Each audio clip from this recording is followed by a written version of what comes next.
देवों के देव महादेव और उनसे जुड़े चमत्कार, जिनका ना आदि है ना अंत, जिन्होंने माता पार्वती को एक ऐसी अमृत की कथा सुनाई जिसे पाकर वो हमेशा के लिए सदा के लिए अमर हो सकते हैं। हेलो दोस्तों, मैं भरत शर्मा स्वागत करता हूँ आप लोगों का आपके अपने चैनल इन्फोबस क्रिएशंस पे।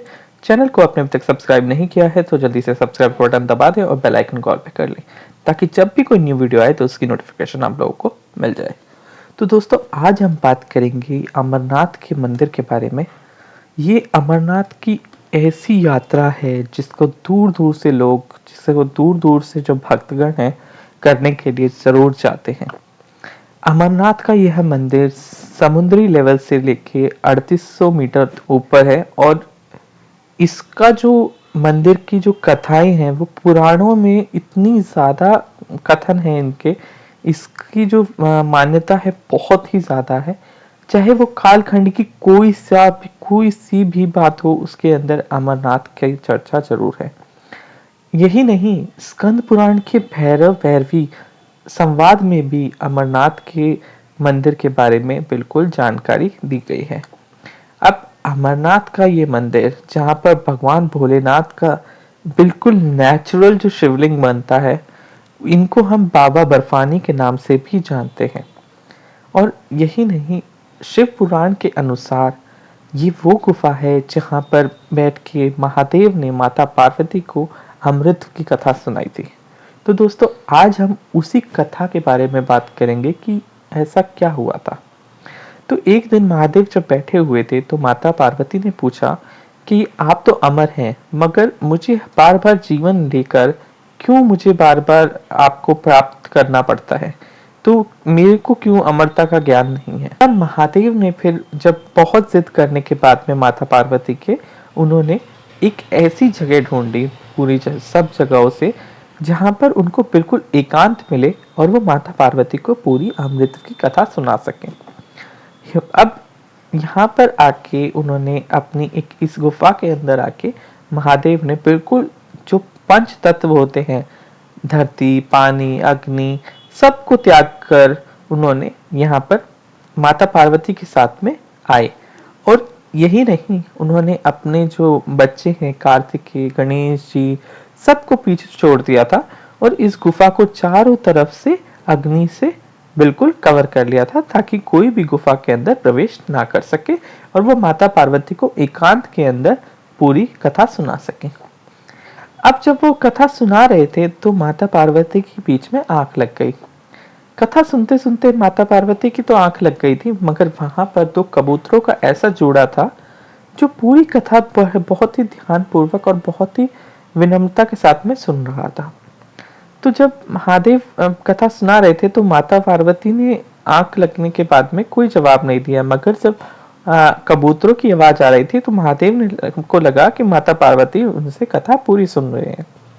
जब पूरी कथा संपन्न हो गई और महादेव ने देखा कि माता पार्वती सो रहे हैं, मगर वहां पर एक कबूतरों का ऐसा जोड़ा बैठा है जो तब से उनकी कथा को बिल्कुल सुन रहा था ध्यान से और उनको उसका जवाब भी दे रहा था।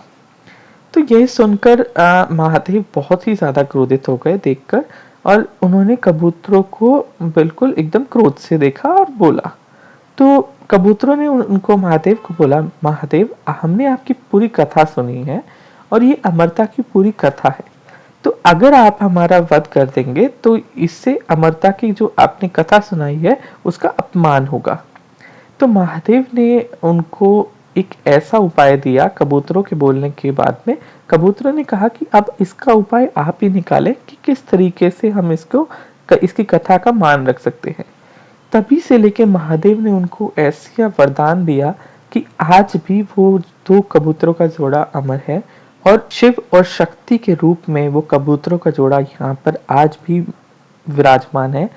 अब ये मान्यता भी है पुराणों के अनुसार कि अगर वो जोड़ा किसी को भी दिख जाता है तो वो बहुत ही ज्यादा धनी व्यक्ति होता है। तो इस कथा का पूरा ऐसा राज था जो उन्होंने यहाँ पर आके सुनाया।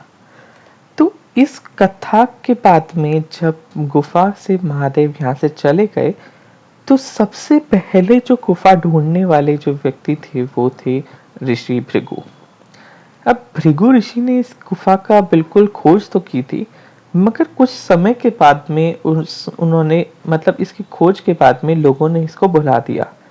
फिर उसके कई दिनों बाद में जब एक चरवाया, एक मुस्लिम चरवाया यहाँ पर ढूंढ रहा था, अपनी बकरियों को चराते चराते बहुत दूर निकल आया था और यहाँ पर ढूंढता हुआ आ गया था पास में इसके। तो उसके पास में यहाँ पर किसी व्यापारी से उसने कोयले लिए और कोयलों को बोरी में भर के लेके जाने लगा। धीरे धीरे चलते चलते वो कोयलों की बोरी इतनी भारी हो गई कि उसने सोचा कि इतना ऐसा क्या हो गया है बोरी के अंदर जो इतना भारी हो गया है ये। उसने जैसे ही बोरी को खोल के दोबारा देखा तो उसके अंदर हीरे जवाहरात, सोना, चांदी भरा हुआ था। यह देखकर चरवाहा बिल्कुल आश्चर्यचकित रह गया। उसने फिर किसी और जगह पे जाने की सोची और जैसे ही वो कहीं दूर जाने लगा तो वो ढूंढते ढूंढते इस गुफा के अंदर आ गया। भगवान शिव का ऐसा अद्भुत शिवलिंग देखकर वो बहुत ही ज्यादा आश्चर्यचकित रह गया और उसको समझ में आ गया कि ये बिल्कुल भगवान की कृपा है। तो उसने इस मंदिर की, इस यात्रा की, इस गुफा की खोज की। अमरनाथ का यह ऐसी गुफा है जो बहुत ही ज्यादा नेचुरल है। जैसे जैसे गुफा के अंदर जो बूंद बूंद पानी गिरता है वो इतना ठंडा होता है कि धीरे धीरे उससे नेचुरली शिवलिंग बन जाता है। और माना जाता है जो ये शिवलिंग बनता है ये लगभग 18 फीट तक का हो जाता है, 12 से 18 फीट तक का। और ये चंद्रकला के अनुसार ही बढ़ता या छोटा होता है। अब जैसे जैसे चंद्रमा धीरे धीरे छोटे से आकार दिखने में और बड़ा आकार दिखता है, वैसे ही शिवलिंग का आकार भी छोटे से होते होते बड़ा हो जाता है। और इवन जब अमावस्या आती है, जब बिल्कुल चंद्रमा गायब हो जाता है, तो उसी टाइम पे ये शिवलिंग भी बिल्कुल गायब हो जाता है। अब हम बात करेंगे कि किस तरीके से आप इस गुफा के दर्शन कर सकते हैं। अमरनाथ की यात्रा के लिए दो रास्ते हैं।